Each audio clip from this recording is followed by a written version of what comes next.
Oke, bismillahirrahmanirrahim. Selamat pagi semuanya. Assalamualaikum warahmatullahi wabarakatuh. Anak-anakku kelas 12 IPA maupun IPS. Oke, kesempatan kali ini mari kita syukuri keadaan kita dengan mengucapkan alhamdulillah karena rahmat Allah, limpahan kenikmatannya sehingga kita bisa belajar bersama pagi ini.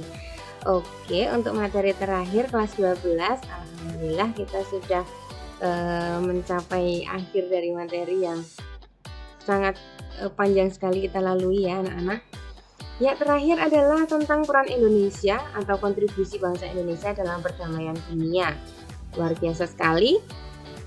Di sini Ibu ajak kalian untuk bersyukur dulu bahwa Indonesia sudah merdeka setelah sekian lama dijajah oleh Jepang, Belanda, ya, dan beberapa negara yang lain masuk di Indonesia akhirnya bisa merdeka dan menunjukkan eksistensinya Indonesia dengan mengikuti berbagai macam organisasi internasional sebagai wujud dari peran serta Indonesia untuk perdamaian dunia. Nah, di sini mari kita masuk ke materi yang akan kita bahas pagi ini. Yang pertama adalah tentang kontribusi Indonesia dalam KAA di Bandung. Nah, ini kenapa sih kok kita bahasnya yang pertama KAA? Ya, karena apa? Karena setelah pasca Perang Dunia II itu kan banyak negara-negara yang dijajah itu kemudian memerdekakan diri atau disebut dengan dekolonisasi, yaitu proses kemerdekaan dari negara-negara koloni. Nah, di sini gerakan dekolonisasi bangsa Asia Afrika ini semakin menemukan momentum atau waktu yang tepat itu dengan diselenggarakannya konferensi Asia Afrika. Nah, di mana tuh dilaksanakannya? Di Bandung ya, 1955. Nah, yuk kita simak beberapa hal sebab yang akan kita bahas bersama. Yang pertama, itu kontribusi bangsa Indonesia dalam kegiatan KAA di Bandung ya. Yang kedua, pelaksanaan politik luar negeri bebas aktif Indonesia. Yang ketiga, sistem ekonomi internasional dan perubahan politik serta ekonomi di Indonesia. Yang keempat, perang dingin dan pengaruhnya terhadap Indonesia. Yang kelima, kerjasama Indonesia dalam organisasi internasional. Nah, yang paling menarik yang pertama dulu nih, apa sih peran Indonesia, kontribusi Indonesia dalam KAA di Bandung? Nah, konferensi Asia Afrika ini kan dilaksanakan di Bandung dan pelopornya itu juga salah satunya adalah Indonesia.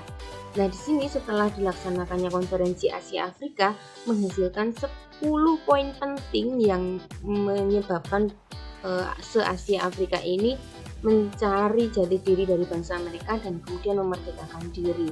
Nah, apa saja sih poin pentingnya yang dibahas waktu di Bandung ya, yang disebut dengan Bandung Spirit ya waktu itu. Nah, yang pertama adalah menghormati hak-hak dasar dan tujuan serta asas-asas dalam piagam PBB. Nah, kan sudah ada PBB, Badan Perdamaian Dunia tuh, kita hormati. Kemudian hak-hak dasar dan asas-asas dari piagam PBB itu dilaksanakan, dimantapkan di dalam konferensi Asia Afrika, itu dipahamkan di setiap negara. Nah, di antaranya adalah kemerdekaan dan perdamaian dunia tuh. Nah, akhirnya juga memicu semangat untuk beberapa negara itu memerdekakan diri dan kemudian juga berjuang untuk menunjukkan kekuatan dari negara tersebut. Nah, kemudian menghargai kedaulatan, integritas teritorial semua bangsa. Setiap bangsa itu dihormati kedaulatannya, dihormati batas-batas teritorialnya. Kemudian mengakui persamaan ras, tidak lagi ada tindas menindas antar ras dan golongan. Ya, semua bangsa itu dihormati. Kemudian tidak melakukan intervensi atau campur tangan dalam masalah dalam negeri negara lain, nggak melakukan intervensi, tidak ikut campur dalam masalah dalam negeri dari negara lain ya, paham ya.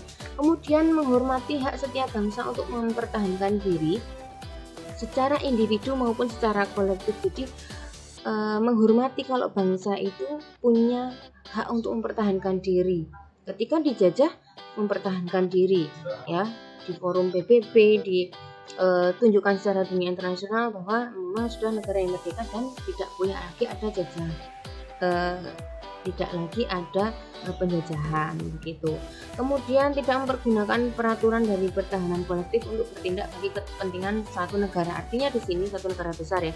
Artinya di sini tidak boleh mendukung negara satu dengan negara yang lain untuk membuat sebuah kekuatan yang di situ mendukung salah satu negara. Di sini nggak boleh ada fakta pertahanan yang nantinya berpengaruh terhadap keamanan dari negara yang lain. Tidak melakukan tekanan terhadap negara yang lain, ini dihormati beberapa keputusan-keputusan yang ada di KAA ini. Kemudian tidak melakukan tindakan atau ancaman atau agresi ya dengan militer. Nggak boleh itu setiap negara yang besar mengintervensi, mengancam negara yang lebih kecil atau negara yang lemah di bawahnya, boleh. Kemudian juga menyelesaikan konflik internasional dengan jalan yang damai dan sebagainya. Damai dengan perundingan ya kan, dengan persetujuan dengan badan arbitrase atau badan internasional. Badan arbitrase itu badan hukum internasional ya. Kemudian memajukan kepentingan bersama dengan maksud di sini kerjasama internasional. Dan yang terakhir menghormati hukum dan kewajiban-kewajiban internasional, yaitu menjaga perdamaian dunia. Ini antaranya 10 prinsip yang penting yang sudah dihasilkan ketika konferensi Asia Afrika yang dilaksanakan di Bandung. Nah, bagaimana sih pelaksanaan politik luar negeri Indonesia yang bebas dan aktif? Sejarah kenapa kok muncul politik luar negeri Indonesia yang bebas dan aktif? Waktu itu adalah karena ketika munculnya negara superpower ya seperti Uni Soviet dan Amerika Serikat ini yang mereka tergabung dalam blok masing-masing yang akhirnya mengkhawatirkan perdamaian dunia, keamanan dunia. Nah, akhirnya inilah karena perang dingin itulah yang menyebabkan Indonesia ini muncul inisiatif untuk ikut tidak dalam blok tersebut, blok Amerika maupun blok Uni Soviet, dan akhirnya di sini memicu untuk berkumpul yang negara-negara yang tidak ikut dalam blok tersebut untuk mencari keselamatan, nggak mau terdampak ya dalam blok Barat maupun blok Timur, blok Amerika maupun blok Uni Soviet. Jadi ini sehingga Indonesia berinisiatif untuk aman biar tidak terdampak dan tetap bisa eksis dalam dunia internasional gitu. Nah, tujuannya adalah apa sih politik luar negeri Indonesia? Tujuannya adalah mempertahankan kemerdekaan, menjaga keselamatan, memperoleh dari luar negeri barang-barang yang dibutuhkan Indonesia ya kan, satu dengan negara yang lain itu saling membutuhkan. Sehingga dengan kita menjalin hubungan dengan luar negeri, itu kita akan terpenuhi kebutuhannya. Kemudian juga menjaga perdamaian internasional. Nah, ini untuk mewujudkan kemakmuran. Kalau negara itu aman, tentram, damai, itu otomatis juga kegiatan pemerintahannya akan maju juga. Nah, misinya itu dengan bagaimana menegaskan arah politik luar negeri Indonesia yang bebas dan aktif, berorientasi pada kepentingan nasional, menitik beratkan pada solidaritas, kemudian juga menuju ke bentuk kerjasama yang sehat. Nah, ini melakukan perjanjian kerjasama internasional bilateral, multilateral, yaitu bagaimana cara memperoleh dukungan yang baik dari berbagai negara. Kemudian bagaimana sih sistem ekonomi internasional dan perubahan politik serta ekonomi di Indonesia? Nah, ternyata untuk meningkatkan ekonomi maka Indonesia melakukan kerjasama bilateral. Bilateral itu adalah dua negara yang intinya kerjasama dua negara ini untuk saling menguntungkan satu dengan yang lain. Misalnya ini Indonesia kerjasama dengan Brunei. Kemudian kalau yang multilateral itu 3 negara atau lebih. Nah, dalam satu kelompok yang nantinya juga bekerja sama secara baik regional itu satu wilayah Asia misalnya, internasional atau lebih luas lagi yang tentunya untuk memajukan Indonesia. Nah, apa nih dampaknya ketika Indonesia ikut serta dalam kerjasama internasional? Yang pertama nih ya, tentunya nilai perdagangan Indonesia ini semakin meningkat. Ya tentunya dong semakin meningkat karena pangsa pasar kita semakin luas, kemudian bantuan dari luar negeri juga semakin banyak, penanaman modal juga semakin banyak, semakin percaya Indonesia action ya. Kemudian terjadinya alih iptek. Ya, alih iptek ini di sini Indonesia mengadopsi mana sih kemajuan teknologi yang bagaimana yang bisa kita terapkan di Indonesia, yang bisa kita yang bisa merubah sistem perekonomian Indonesia, misalnya dalam simpan pinjam yang dilakukan oleh Amerika Serikat kita terapkan, kemudian kemajuan iptek yang seperti apa di Eropa kita modifikasi di Indonesia, kemudian muncul pabrik-pabrik, muncul tenaga ahli yang nantinya juga mengembangkan ekonomi Indonesia.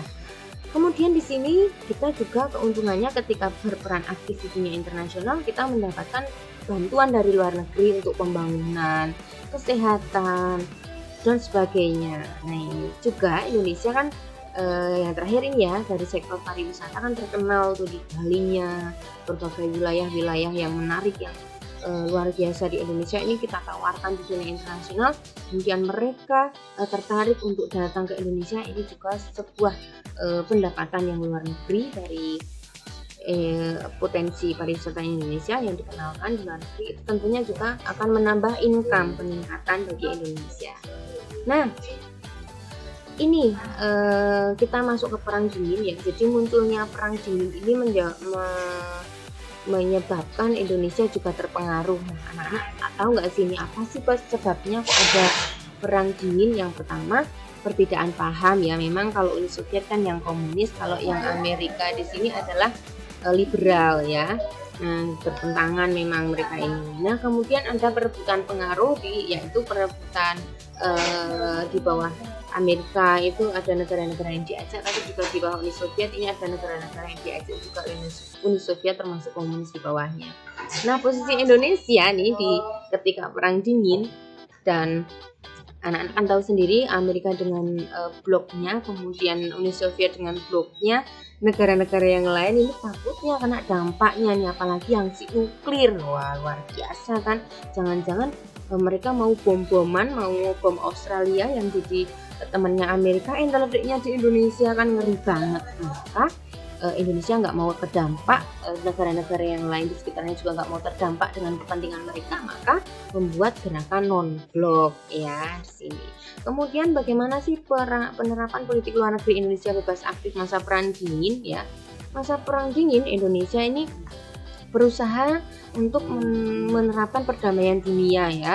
Usaha nyata kita juga ikut dalam usaha atau upaya perdamaian PBB nih, dengan mengampanyekan pelucutan senjata nuklir ya. Kita ikut lah, kita mendukung PBB untuk action dalam upaya perdamaian dunia. Nah, Indonesia.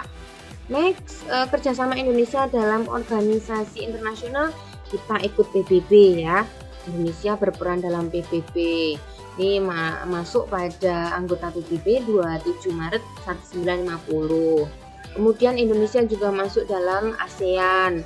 Indonesia nggak asing kan ya, ASEAN ya, masuk dalam OKI, organisasi Islam ya, organisasi konferensi Islam. Di sini kita masuk tuh gabung dalam organisasi negara-negara Islam, masuk di dalamnya. Banyak teman lagi, banyak bisa kita tawarkan potensi Indonesia, bisa kita tawarkan produk-produk kita yang sama-sama negara Islam yang halalan vegan ya seperti itu, kita bisa tawarkan ke berbagai negara yang lain. Indonesia juga masuk Intergovernment Group in All Indonesia IGI. Kemudian juga Indonesia masuk dalam APEC ya, Asia Pasifik. Kita kerjasama ekonominya se-Asia. Bahan apa yang kita butuhkan, kita punya apa, kita bisa dipertemukan di situ. Kita juga masuk GNB ini untuk mengantisipasi perang dingin pada waktu itu, dan juga kita membuktikan tidak masuk blok manapun biar tidak terpengaruh nih. Nah, anak-anak, itu tadi peran Indonesia dalam kegiatan internasional.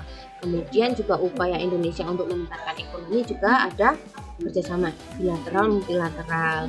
Kemudian ada dampak positifnya juga, kita masuk dalam organisasi internasional, ternyata juga di situ memicu kita bisa memenuhi kebutuhan, meningkatkan perekonomian, kemudian mempercayakan kepada negara lain untuk ketika menanamkan modal. Nah, dan selain itu juga Indonesia masuk berbagai macam organisasi. Ada 6 organisasi yang diikut sertai Indonesia agar Indonesia ini berperan aktif dalam usaha perdamaian dunia. Ada PBB, ada ASEAN, ada GNB, APEC, OKI, dan sebagainya.